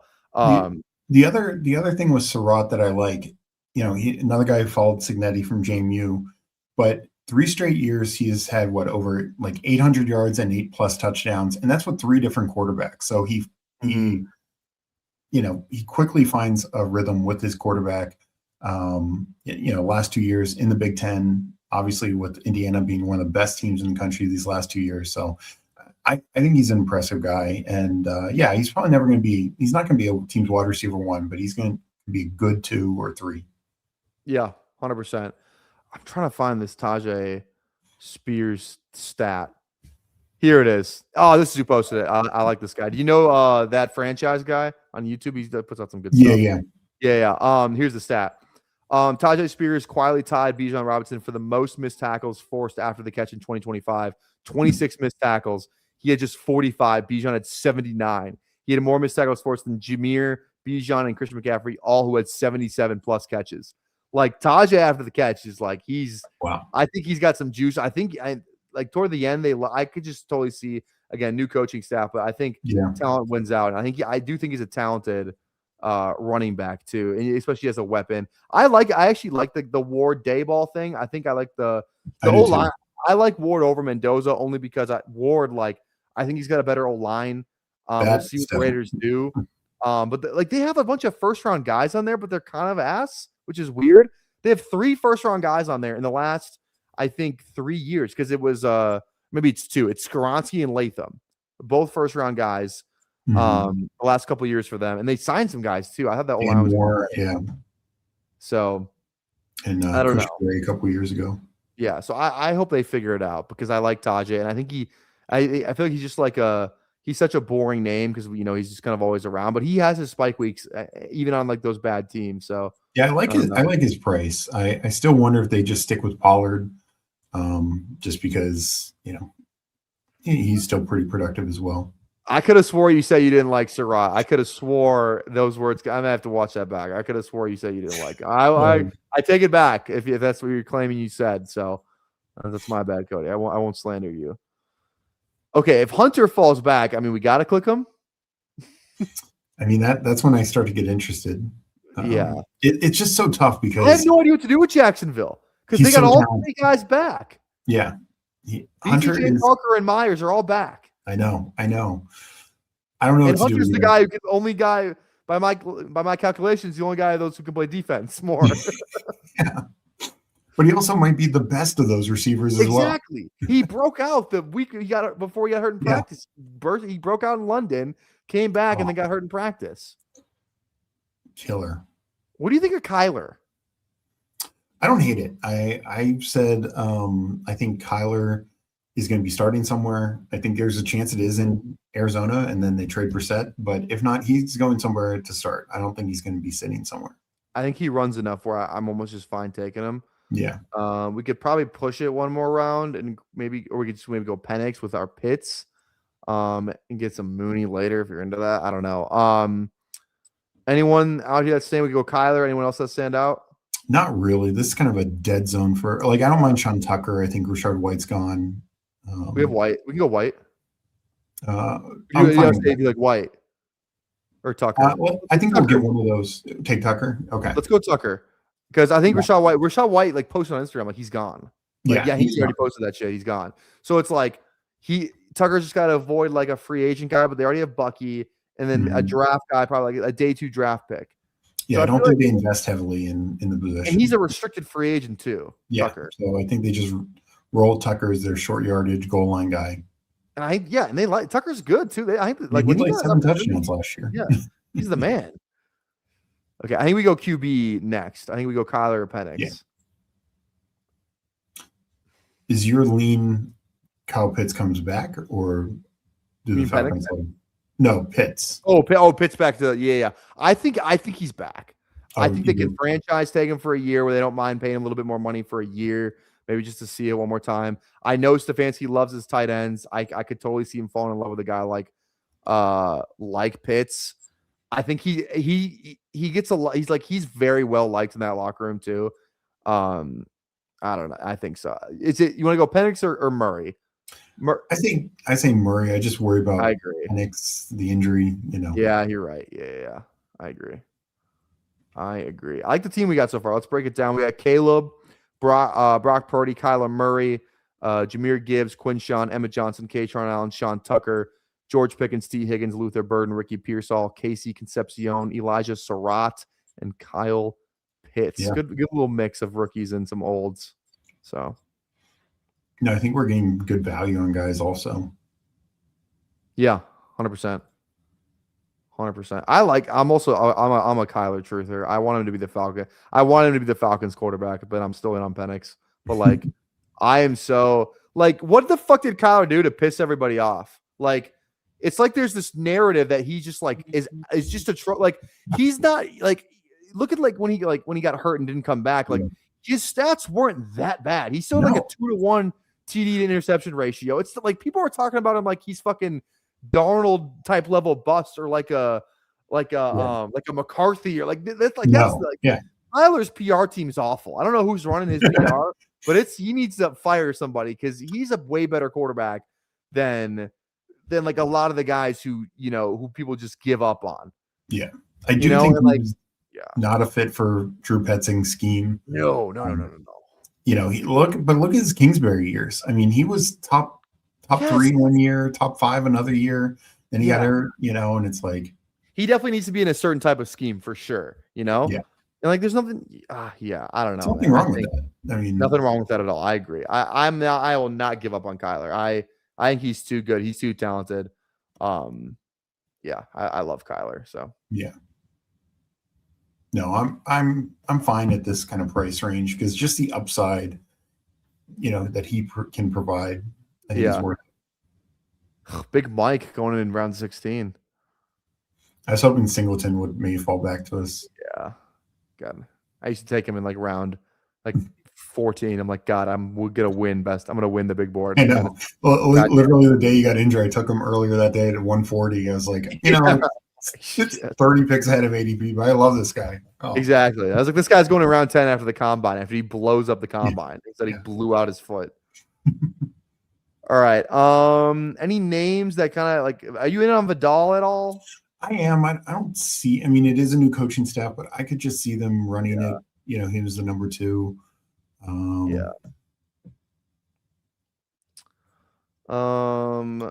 I don't really know in this range. I usually just like reach for my receivers that I want. Yeah, or like tight end. And we need at least one more RB, I think. Yeah, Charbonnet. I haven't taken him once. I don't know. I don't know. I just worry he's probably missing at least half the year. Yeah, maybe. I mean, mid-January ACL. Just don't feel great on that. Taking any Mixon? I've taken him some in this range. I haven't taken him once. I don't know. Maybe is he? You know who I like here is Trey Harris. Okay, yeah, BBG likes Trey Harris too. I think he just goes that stuff. J-Lo didn't just get him. Yeah. I've been clicking Caleb. I click him some. Not necessarily here 190, but yeah. Yeah. He falls. You can go tight end here, like Ferguson. I'm not sold on Njoku. I didn't thought he looked. I know he's hurt, but it didn't look that good last year. I like Ferguson over Parkinson. Taylor's fine. I like Gunnar Helm. I'm good with Ferguson. Let's do Ferguson. Yeah. I think Higbee's a free agent. He probably walks. That's probably just the Parkinson-Ferguson show, and Ferguson's a more athletic guy. Yeah, I agree.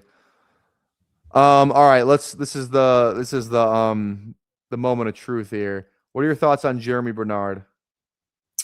I'm a fan. I'm a real big fan of his. I think he's a 2nd-round pick. Another guy who's just like. Can I finish your sentence for you? Can I finish your sentence for you? Okay. I think. Are you going to? Maybe not. Maybe it's the wrong person. I was going to say Omar Cooper. Oh, I like him as well too. Okay. Who's the guy you're going to say? No, like I was just going to say with Bernard is. I mean, he outplayed Ryan Williams. I just think he is a gamer. He's a guy who week in, week out, I can just always count on him to make plays, yards after the catch. Yeah, Omar Cooper, I love him yards after the catch. Like, he is such a good yak guy. Mm-hmm. You just want to click him now? Let's go Bernard. Yeah, I'm a big Bernard fan. Bang. All right. Cooper, I think, could end up going more like 3rd round of the draft. Yeah, I think he's a day 2 guy. That's the thing with Cooper is I think he really good yards per route run. Good after the catch. Missed tackles forced this year. He was tied for 4th among all FBS players. Like he's really good after the catch. He had 27 missed tackles forced this year. Just to put that in kind of a little bit like perspective. Like Lemon who we love out of the catch at 21. Like, Yeah. so Cooper is like the fucking. And I Lemon think had way more catches. exactly.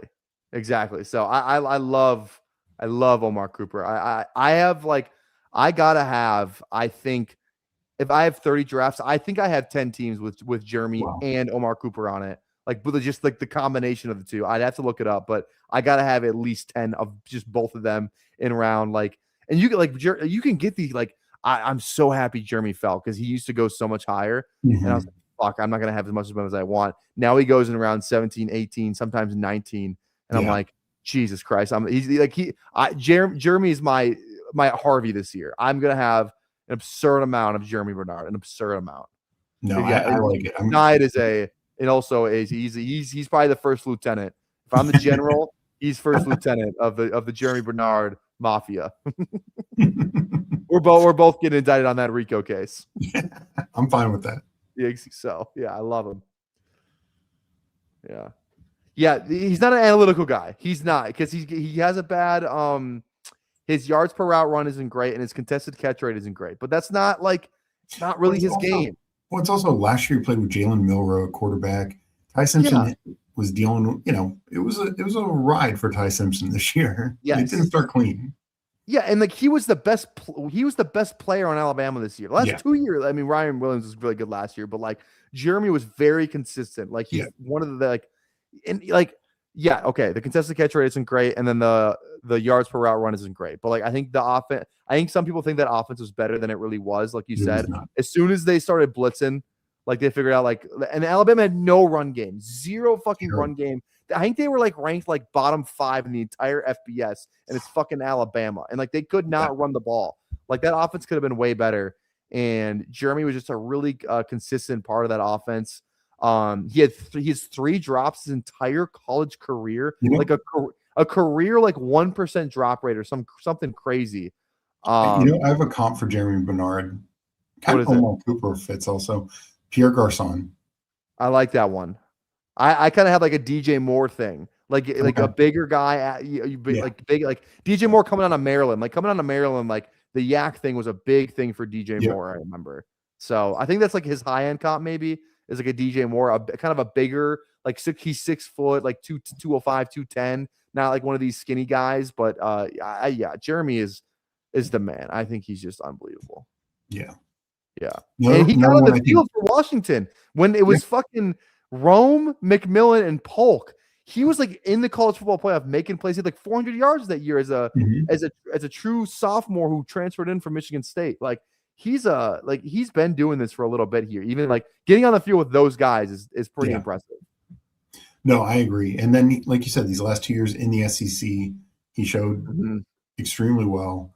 Another guy who I think like wide receiver coaches or offensive coordinators are just going to love because he's just gets open, makes plays after the catch, All right, running back, receiver here. Anyone you like? I like Emmanuel Wilson a fair bit. I think he's the clear number 2 in Green Bay. I don't think Marshawn Lloyd's going to happen. And I mean, no way. And he goes so much later than other clear number 2s. Yeah. Let's go. Let's do it. Let's do Emmanuel. And then receiver, tight end. I think we can just honestly take one of the rookies in round 20 that we like. Receiver wise, any names that stick out? You like Chris Bell or Brazell? I mean, Bell, he's got the ACL, so I just don't know the latest status on that. I like Brazell. I don't mind Malik Washington or like honestly a lot of these guys like rookie Fields, but like these second year guys like Besh or Noel or somebody like that. I think they're fine to invest a little in. Yeah. What about we got Christian Kirk, Charlie Kirk? I don't mind Christian Kirk either. I think he had a huge playoff game. He's probably going to sign somewhere. So yeah, I can see him being bad though. He wasn't that good this year either. Yeah, Leggett, fall from grace for Leggett. Slayton, I think, is fine, but that's about it. Want to go Malik? Yeah, I'm good with that. We got 3 rookie receivers. I feel we got to go one guy. Yeah, that makes sense. You know what I mean? And the other thing with Malik, like they're gonna cut Tyreek Hill. Dolphins have zero money. Like, Yeah. like they're gonna Do they save money if they cut Tyreek? They save money if they cut Tyreek. So right now they're over the cap by like 30 million. If they cut Tyreek, they're still over the cap, but it's much closer. But then when they cut Tua, they actually lose money. Yes, Tua. I was just wondering. I didn't know how much money, guaranteed money, Tyreek had left on his deal. So they do save money if it's Tyreek. They save it, but only because he had such a massive cap hit. He was going to have like a $45 million cap hit. Got it. Okay. And they're going to eat like 20 some million and save the rest. Okay. Gotcha. So, yeah. So I think Malik Washington has a real good chance to be number 2 receiver next year in Miami. Yeah. 100%. Plus and then you have the same guy kind of back there too. Like that's why it's like kind of good for Achane. And like the guy who's calling plays was the guy who was there in Miami last year. Mm-hmm. So I'm curious to see how much of it is like the McDaniel scheme and whatnot, or like, and Slowick actually like, we forget like San Francisco system, Yeah. And he was almost a head coach. Yeah. He was almost a head coach, and then he got fired the next year. Like that was wild. Yeah, he lost a lot of money. Definitely. Yeah. So we'll see. I mean, I just worry who the quarterback's going to be, but 19th round Malik Washington, I think is fine. Mm-hmm. Yeah. What are your thoughts on Brazil, Tennessee? I think he's a little better than Dante Thornton. Again, big, athletic Tennessee wide receiver. Yeah. But Tennessee wide receiver is just so raw coming out. I think he's probably going to be like a 3rd round pick, 2nd round pick, maybe just on pure athleticism. But I don't know if he's a guy who pushes for major roles a rookie. Yeah, I agree. 100% agree. I don't mind taking him some late just because the upside play, but yeah. All right. We got tight end coming back around. Claire or Trigg? I think it's just for fun. Stowers is gone. Yeah, Stowers is gone. Stowers is like what is he? I think he's I have 48% Stowers right now. I think my biggest take, like controversial take, is that I just fucking hate Sadiq. I think it's gonna be like one of my like more controversial things I spew this offseason. I think it's Claire though, just because he's probably on the field more than Trigg. Especially since we don't know like where Pitts is going to be and if Ferguson's the one, Yeah, Trigg is a guy to draft after you know where he's going. Like like it's like does he have a path here? Yeah, Ted Hurst is fun. He's a fun. I mean, but he's from Georgia State, but he had a good Senior Bowl, which is good. Yeah, so. It's just I don't know. I think he's wide receiver 13 in this class. I just don't know. How high he gets drafted. Bryce Lance, I think he runs fast and against NAI, not NAI, but fucking FBS. Yeah, I don't think he's. I mean, obviously, his brother is very athletic as well. Yeah. But I don't think he's as good as Christian Watson. That's I guess my take. So I think he's like a day 3 guy, probably a 4th rounder. Yeah. All right, let's break down the team. We got Caleb, Brock, Kyler. I love those quarterbacks. Some fun names there. Jameer, the QJ, who I didn't know was called QJ. It scared me a little bit. That's just me. Emmett Johnson, Katron Allen. It scared the shit out of you. You did scare the shit out of me. I was like, I'm going to have a tough conversation with Steve right here. Sean Tucker, Emmanuel Wilson, George Pickens, T. Higgins, Luther Burden, Ricky Pearsall, Rizzy, KC, Surratt, Jeremy, Bernard, Malik Washington. Then we got Pitts, Ferg, and Max Claire. I'm probably done for the night. I want to direct everyone over to Fanspeak. They're going live in 10 minutes. So go over there. Links in the description. There, Steve's gonna be ripping a draft. So go over there, hang out in the Fanspeak streets. And I'm pretty sure there's some other guys going live today too. So go check out their streams as well. Plug anything you need to plug. What do you got going on? Yeah, no, come join us on the Fanspeak Network. Like you said, links in the description. Really appreciate that. We just, similar to Typho Tower, we just got Membies. So there we go. Be a member. Fanspeak Network. We also have our Substack, 1 year or 1 payment, 1 full year. Appreciate jumping on, talking about rookies, doing draft together. This was a lot of fun. All right. We'll see you guys later. We'll be back tomorrow for day number